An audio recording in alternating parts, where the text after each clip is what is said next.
હવે ધીરે ધીરે ગરમી વધશે.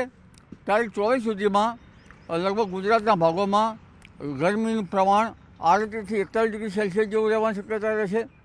જેમાં મધ્ય ગુજરાતમાં ઉષ્ણતામાન 41 ડિગ્રી સેલ્સિયસ જેવું રહેવાની શક્યતા રહેશે અને દક્ષિણ ગુજરાતમાં 38 ડિગ્રી સેલ્સિયસ જેવું રહેવાની શક્યતા રહેશે.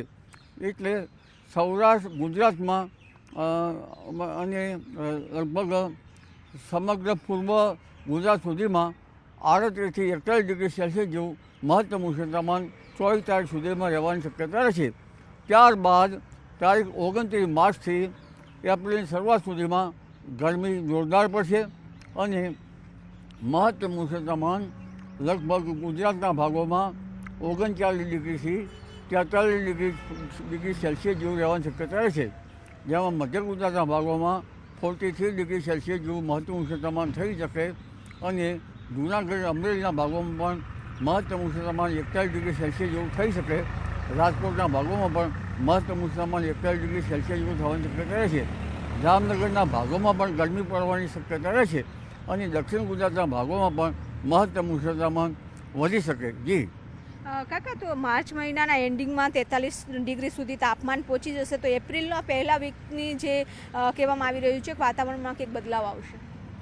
એપ્રિલના લગભગ માર્ચના અંતથી એપ્રિલની શરૂઆતમાં ઉત્તર ગુજરાતના ભાગો, રાજસ્થાનના એરજોઈંગ ભાગો, પૂર્વ ગુજરાતના ભાગોમાં અને દક્ષિણ ગુજરાતના ભાગમાં વાદળવાયુ આવવાની શક્યતા રહેશે. જેમાં ઉત્તર ગુજરાતના ભાગોમાં, રાજસ્થાનના સરહદના ભાગોમાં, પૂર્વ ગુજરાતના ભાગોમાં અને કચ્છના ભાગોમાં ક્યાંક ક્યાંક છાંટા પડવાની પણ શક્યતા રહેશે.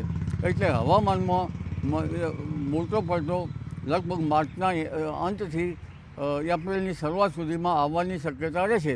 એપ્રિલમાં જે બદલાવ આવશે વાતાવરણમાં, તેનું કારણ શું હશે?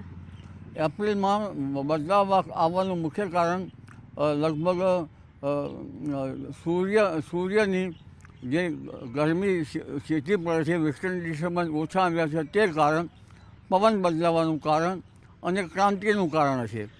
એટલે ધીરે ધીરે ક્રાંતિ વધતા ગરમી વધવાની શક્યતા રહેશે અને પવન પણ બદલાશે.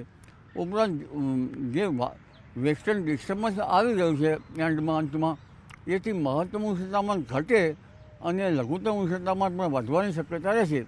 એટલે એપ્રિલમાં એક પછી એક હજુ પણ પલટા આવશે, ઉષ્ણતામાનમાં વધઘટ થવાની શક્યતા રહેશે અને એપ્રિલ માસમાં ધીરે ધીરે ગરમી જોર પકડતી જશે. એટલે જનધનને ગરમીથી અંગે બચાવવા માટે યોગ્ય ઉપાયો લેવા રહ્યા. જી તો કાકા, એપ્રિલ મહિના અને મે મહિનામાં ગરમી કેવી પડશે અને વાતાવરણમાં બદલાવ આવશે ખરો ખરી? વાતાવરણ બદલાવના જ મહિના આવી રહ્યા છે. આ ગરમી હમણાં એપ્રિલની શરૂઆતમાં હવામાનમાં પલટો આવશે, 19 એપ્રિલ પછી પણ હવામાનમાં પલટો આવશે અને એક પછી એક વેસ્ટર્ન ડિસ્ટર્બન્સ આવતા જશે, જેના કારણે ગરમીમાં વધઘટ રહેશે અને ગરમી પણ વધુ પડશે. તારીખ 20મી એપ્રિલથી ગરમી વધતી જશે.